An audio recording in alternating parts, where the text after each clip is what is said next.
Maayong gabi everyone. Welcome to the Mga Pita. And tonight we do have a featured guest. He is one of the candidates who will be running for mayor. So ladies and gentlemen, please help me welcome our guest for this evening, Mr. Teodoro P. Mantilla. Maayong gabi, Ted. Kamusta ka? Mayong gabi sad mayo lang gyapon natong lawas karon. Amen. Maayo kay na timing no na kuan yun na to, naayos na to nga atong mga technical difficulties. Ang una na akong pangutana, Ted, permintin ako ni ginapangutana sa akong mga guest. Nagapangapi ba ka? Pagkapi. Gani nang buntag pag mata na ko, kapi na akong giuna. Unsay imong paborito coffee? Nescafe akong ginagamit nga kape. Kay gwapo mo kuning kape. Once makakastorya tagtarong, makauna-una tagtarong, dagatag mauna-unahan, dagatag istoryahan.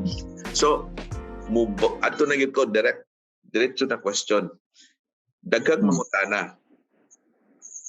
Kinsa si Mr. Teodoro Mantilla? Si Teodoro Mantilla, usa ka mechanical engineer o safety officer. So natawo siya sa zodiac sign nga Leo o sa year of the animal nga sheep.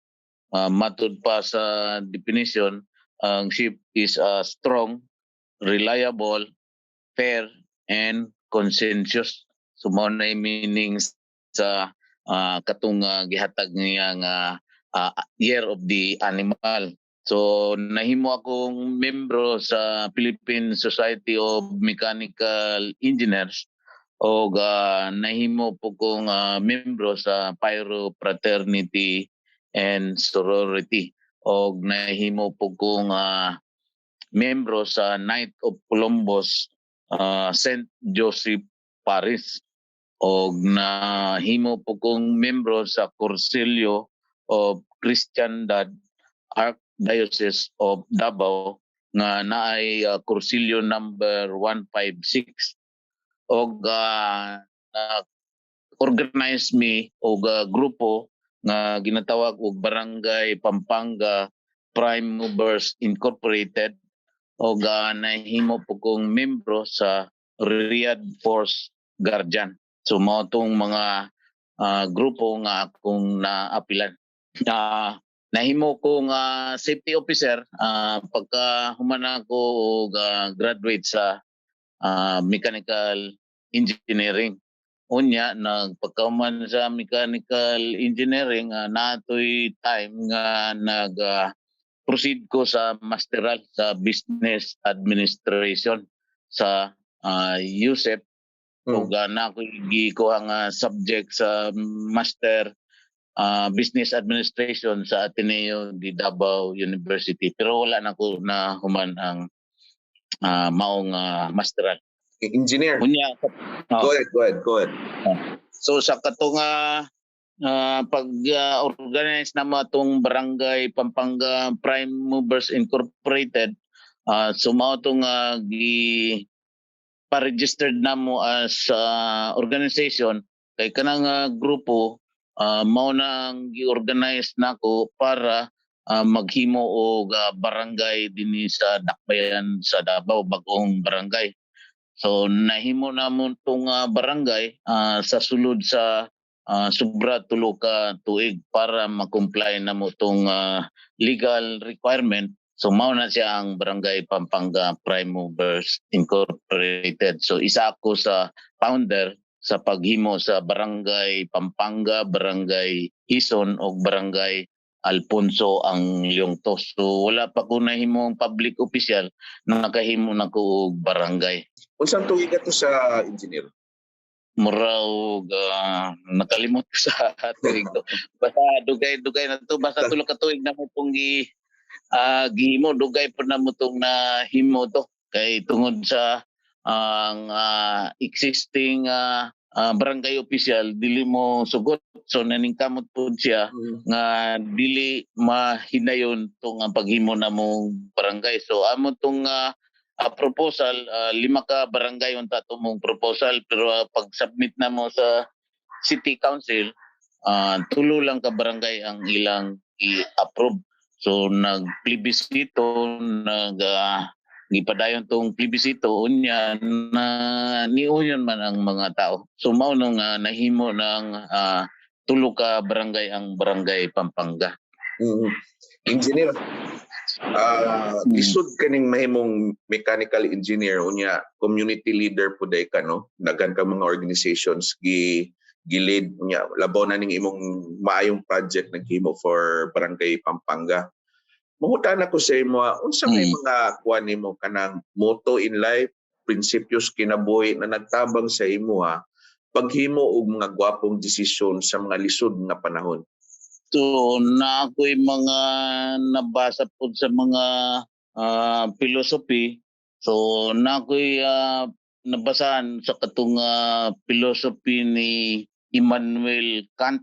So ang philosophy nga gitudlo ni Immanuel Kant ang katong fairness o strong.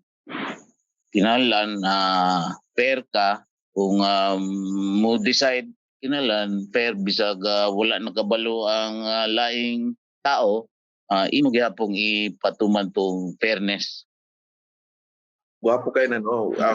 Si Immanuel Kant, I think for some nagtanaw ron, they should read the life of Immanuel Kant and his principles. Karon mubalin ko ang akong kuan moadto ta sa real question. Kabalo ko nidagan ka na for what previous previous years for mayoral candidate.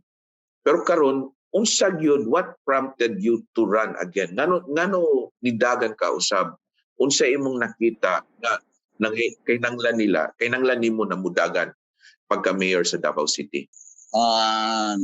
Ay natulak sa ako ang pagdagan sa pagka-mayor kay nag-obserbahan ako na nubra na sila sa limit sa balaod kay ang mga incumbent nilapas na sa gisulti sa 1987 Constitution kay ang 1987 Constitution mura na siya og operating manual sa kung sa saksakyan or sa appliances, mao na siya ang manual sa panggamhanan sa gobyerno dinhi sa Pilipinas kay ang 1987 Constitution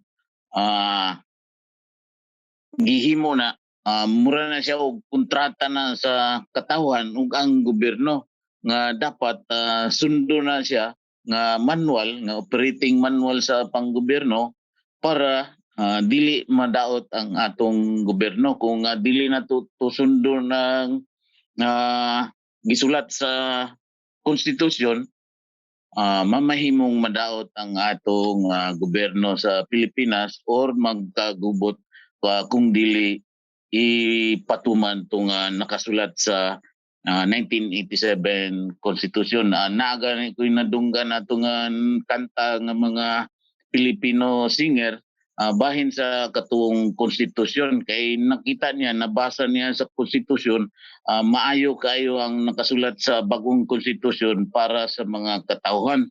Pero sa tanaw niya, wala na tuman. So maupod na ang iyang obserbasyon na parehas gyapon sa akong obserbasyon na ilabi na din ni sa dakbayan sa Davao. Kaya ang dakbayan sa Davao gigunitan ni sa Duterte niadtong 1988 pa. 1988 hantud karon. So na-violate nila tong term limit nga sa Article 10 Section 8 nga i-summarize lang nako, isa ka sentence lang to. I-summarize lang nako tong Article 10 Section 8 nga nakabutang dito, local official shall serve not more than 3 consecutive terms except barangay official. Pasabot, ang limit sa local official 3 consecutive terms lang. Mahimong street nimo 9 years lang dapat kay ang isa ka term is 3 years. So 3 times 3, so 9 years dili na ka kung na-straight nimo na serve nimo ng 3 consecutive terms or 9 years, dili na ka pwede mahimong local official. So pwede ka mahimong senador, congressman, vice president, or president. So pasabot sa laing elective official ka pwede sa national. Pasabot na kaya ang nakabutang dito local official man. So generic ang gisulat nga term gigamit local official kay ang local official daghan man na siya nga klase. So naay governor, vice governor, board member, mayor, vice mayor, councilor o barangay council. So nahulog na gisulat dito sa 1987 Constitution ang walay limit lang ang barangay official. So kanang 1987 Constitution dili na mausab sa Congress, dili po na mausab sa Senado, dili po na mausab sa COMELEC, o dili po na samot dili mausab sa Supreme Court o Judiciary Branch.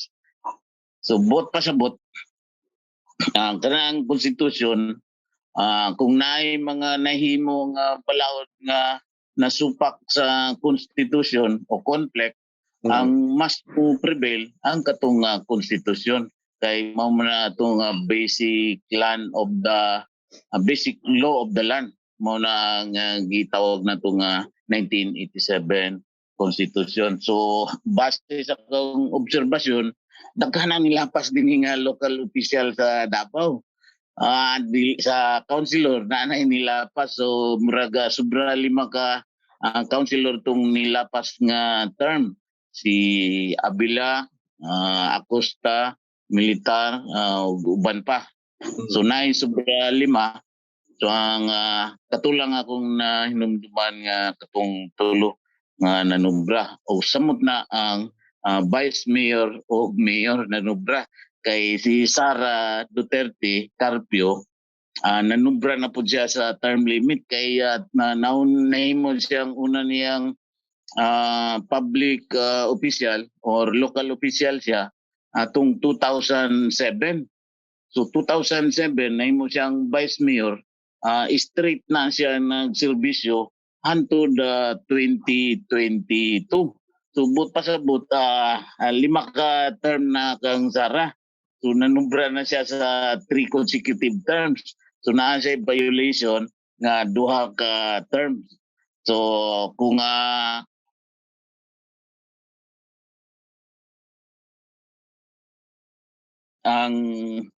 kung na-violate nimo na but pasabot namakak ka kay bago ka nag-file og COC, inauthorize man na nimo, nag-swear ka nga nagsulti ka sa tinuod o gibutang nimo nga eligible ka sa kanang posisyon. So kung gi-notarize nimo to, kunya ang naahi balaod nga nag-prohibit sa imo nga dili nakapwede, but pasabot namakak ka sa imong COC kay gi-take out na ginotarize nga tinuod to imong gipagsulat din na o nakabutang po yun dito nga legitimate ka or eligible ka nga kandidato sa kanang posisyon. But pasabot na-violate nimo to nga criminal code nga Article 171 paragraph 4 kay namakakmang ka sa pag-swear nimo. So nangilad. So ang Bisaya ato nangawat kay nagsulti naman ng balaod nga dili ka pwede. So unya nangilad ka, pakaroning nun ka nga pwede pa. Subot pasabot, nangilad ka sa tao. Kay parang katong nga pilpo nimo, ang tawag ato nga gidawat nimo nga dili nakapwede, so kawat. So nahimong kawatan na si kana sila. It's kabalo ka kwan engineer, kuyaw na siya na allegation, no? Kay Kuyaw na. It's an allegation and naghimo na kag-complain na sa kwan sa COMELEC, di ba? So kang Rodrigo Duterte, kang Sara Duterte atong 2016 nakapile na ko complain na at nagipile na ko ang complaint November 12, 2015. Pero ang desisyon sa COMELEC gipagawas 2017. February 14. Unya, maong gidilid nila kay sayop na itong desisyon sa Comelec. Kaya ang gigamit nga alibay sa Comelec, ang katong Supreme Court decision na Socrates versus Comelec, nga ang issue de ay ato sa Socrates versus Comelec ang validity sa recall election ni Edward Hagedorn dito sa Puerto Princesa, Palawan. So dili applicable to sa mga Duterte kay walay recall election nga nahitabo din sa Davao City gikan atong 1988 hangtod karon. So na-prove na ko nga na-violate yun nila kay ang ilang decision mali man. Erroneous ang ilang decision. So karon lang ko late na naka-react kaya katong time pagka 2016 sige ko gulat sa ilang desisyon. So pag biyahe na ko kay nangita tag panginabuhian wala na ko sa Davao. So karon ako nagkabalik nga makasulti aning isyo nga na-prove na ko nga sayo pag ilang rason. So gigamit nila tong alibay na Socrates versus Comelec na Supreme Court decision nga ang isyo is validity sa recall election. So dili applicable. Okay, kaduha nganong sayop tong decision sa Comelec kay wala nila giihap ang Vice Mayor ni Rodrigo Duterte katong 2010 to 13. Wala nila giihap kay ang ilang ipagawas nga istorya kay ninahog daw siya sa posisyon kay nag-vice mayor lamang siya. Wala sila kabalo, wala kabalo ang mga tao nga mao to ang ilang alibay nga local official gyapon ang vice mayor. So buot pasabot appeal sa ihap tong vice mayor sa consecutive term sa local official. So nahimo tong vice mayor, nahimo tong counting ato is fourth consecutive terms na to siya. Naswertihan lang to siya nga time na to kay walay laing ni kandidato pagka vice mayor. So kay sa nami gibutang balaod nga ang pwede lang maka-complain ang katong parehas nimo nga kandidato nga posisyon. Right. So pagka 20 So pagka 20 urag kini mga technical ug legal terms na kayo ni siya usahay at least nakabalo pud ang mga tao pero ang ako gusto na ko mobalik dito sa question no. Tungod kay nakita nimo nga urag dugay na ang pagdumala sa current administration mao na ka ni Dagan pagka mayor. Unsa other than that no, unsa ang imong tan-aw ma-contribute nimo sa mga Davaoenyo kung mudagan kapag ka mayor? So na ako'y programa nga tulo ka buok nga programa lang na una muhatag taog sweldo sa purok leader o barangay tanod nga 25,000 kada bulan nga wala pa na nahimo na sukad na nahimo ning gobyerno sa Pilipinas nga dako man day ang kwarta sa Pilipinas day kung bahino nimo tugin sakto sa population dako kayo kung sa 6 trillion nga utang sa Pilipinas kung bahino nimo to sa population sa Pilipinas mahimo nga tag 58,000 ang kada usa nya kay utang man to bayaran to sa kada usa nga 58,000. So kung giinsakton ta to bahin mahimo nga magamit nato to sa manianing project nato karon nga mo himo taog muhatag taog 25,000 monthly para sa barangay tanod o purok leader kay sa karon ang ginadawat sa purok leader o tanod murag 2,000 lang kada bulan. Dili parehas pero kay nagbase man na sila sa era pero ang average akong nadunggan is 2,000 lang ang monthly. So mao na pwede na akong ikahatag nga alibyo sa dakbayan sa Davao ug ang ikaduha katong ginaingon ako ka industrial park nga magbutang ta og planta sa Davao nga manufacturing plant nga i-manufacture tong na-imbento sa Pilipino nga equipment nga genset, generator set nga wala gagamit og oil, wala gagamit og tubig, wala gagamit og diesel, wala gagamit og gasolina, wala gagamit og baterya, pero magka-produce og kuryente. Nga na-imbento sa Pilipino engineer niya na siya amo. So mao to ang atong pwedeng i-manufacture din sa Davao nga maka-provide og employment. Nga kani nga na-imbento sa Pilipino, wala ni sa lahing nasod. Dinhi lang ni sa Pilipinas. So nauna nila ni mga 5 ka tuig na ang nilabay. So kung swertihan ta, atong itukuron ang planta nga mag-manufacture ang na-imbento sa Pilipino. O ang ikatulo, atong i-target nga maabot og zero unemployment ang Davao City. Atong i-target nga zero unemployment sa kay murag sa karon, murag 7% sa population sa Davao unemployed. So kung tagang-tag higayon, atong i-target nga mahimong zero ang unemployment sa Davao. Unsaon nimo pagsulbad sa unemployment? O to mag-produce taog manufacturing plant, industrial park para maka-produce employment sa mga tao. Ang common na question. Go ahead, Engineer. Go ahead. So kung wala dugang pa na maghimo taog livelihood sa katong individual nga dili ma-accommodate sa katong industrial park nga sa agriculture, magbuyog baka, baboy, manok, mga livestock nga pwedeng i-buyon sa kada pamilya or sa katong dili ma-shoot dito sa dili ma-qualify dito sa industrial.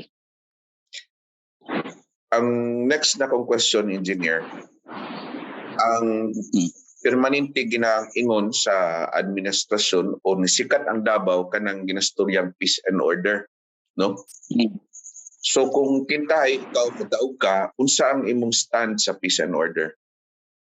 Ang kanang manggod ang ilang maong ipadagan nila nga maayo daw ang peace and order, pero sa tinuod lang supak na sa balaod ilang ginahimo kaya na gihisgutan ka pa lang nga na-involve ka na sila grupo nga nagsintensya sa imuha. So nawala na sila sa proseso sa due process. So dapat kung alleged kuan ka, nagdula ka ng droga, dapat i-submit ang ilang complaint, ipasa dito sa korte. Kaya ang musintensya laman ang korte, dili ang individual, ang grupo nila, dili man sila sentensyador. Ang musintensya ang korte. So wala nila na-apply itong due process anang sistema. So ang ipagawas lang nila panghadlok lang na ilang term na ginagamit. So mao to ang uban, dili mo reklamo kay mahadlok. So illegal ang ilang gamit nga application. Pero ang kuan mo gud ni Engineer, lahi-lahi man siguro ang padagan sa amahan sa mga igsuon kay lahi naman pud mudagan pagkamayoron ang kuan man si Baste. So do you think ingana gyapon ang ilang pagpadagan kung mudagan sila pagkamayor? Sumudaog sa pagkamayor. Diferensya gamay pero magpabilin gyapon tong katong sistema ang mapadayon kay ang katong mga tauhan ni sa iyang papa naa paghapon sa ilahan naga control. So naa paghapon na din ni karon. Pero naay uban katong ni baliktad na sa mga grupo ni DDS atong una nga gitawag nga panahon ni sa ilang papa ni baliktad na kay tungod atong iyang na sinati nga eksperyensya nga ang iyang igsuon gipapatay niya tungod kay ni dula ana. Unya pag-abot sa kang Paulo nga bahin na involved ato, so nisulti ang iyang papa man siguro to nga ibalato na lang mo yan sa akin. So nakutaw ang iyang utok nga ang iyang igsoon gipapatay niya hanggang ang iyang anak na noon ningon lang ingana nga ipabalato mo na lang yan sa akin. So dito ni sugod og ba kutaw ang iyang utok mao to apil to sila matubato, mao to nga murag ni baliktad sila kay ang katong ilang gi-apply nga method is supak sa balaod. Kini sa mga hearsay allegations basi makwanta ini. At dati mao man ay gi katong niya kuha na to sa Senado. Oo. Hearing to na public na to. Oh, on public na. So anyway, mo kambyo ko regarding mo balik ko dito sa what you can offer sa mga tao. So giingon nimo na sa purok og mga barangay officials muda ko ang ilang sweldo na masweldohan silang tarong. Number 2 katong create industrial factory para sa Davao City para matabangan ng mga tao, and you are going to make sure na daghan ang ma-employed, no, to decrease unemployment. One last question, actually dua, ang akong what is your stand sa ginahimo karon sa gobyerno regarding vaccine mandates, o kung ikaw mahimong mayor, unsay imong himuon regarding sa mandato sa bakuna? So ang kanang COVID, nanay tambal na. Katong una, wala pa ng bakuna, nanay tambal. So nya kanang tambal, aprobado na sa FDA. So ang unang ikaupat nga biktima sa COVID nga niabot diri sa Pilipinas, usa to ka abogado, unya ni istorya siya unsa tong mga tambal kay naayo man siya, nagka-COVID siya atong ikaupat tong biktima nga nalista sa Pilipinas. Unang upat na biktima usa ka lawyer. So nakasinati siya katong symptoms nga gisulti og nya og naglisod po siya ginhawa atong time. So nay doktor nga Pilipino gigamit niya itong tambal katong hydrochloroquine o zinc ang gi-apply sa iya. So naulian na siya karon. So nanay tambal sa katong COVID. Unya napoy isa ka doktor nga taga Pampanga, si Dr. Pubunan. So na siya gisulti niya nga makaayo sa COVID o na po siya sample nga nagamit na niya sa biktima sa COVID. Unya karon atong miaging tuig gi-apply na dito sa Indonesia tong iyang formula. Gi-apply na dito sa Indonesia nga katong mga sakit og COVID, gi-apply na tong formula niya kay ang katong iyang formula nga gigamit mura lang to og pain reliever o unsa to, nakalimot ko unsa tong basta na siya nasa steroid katong steroid katong pang para dili masakit ang kung nakay kuan bitaw operahan, injeksyonan ka og katong tambal. O ang ikatulungan tambal sa COVID, katong bago lang ginapagawas, katong ivermectin nga gisulti pod na ni Attorney Pontanilla nga ivermectin nya nabalitaan pod na atong last year kay gi-question na kung approve na ba na sa FDA dinhi sa Pilipinas, pero sa laing nasod na approve na sa laing nasod nga FDA. Sa ato lang murag wala pa na-approve dinhi sa Pilipinas siguro nga FDA. So nanay tambal ang COVID.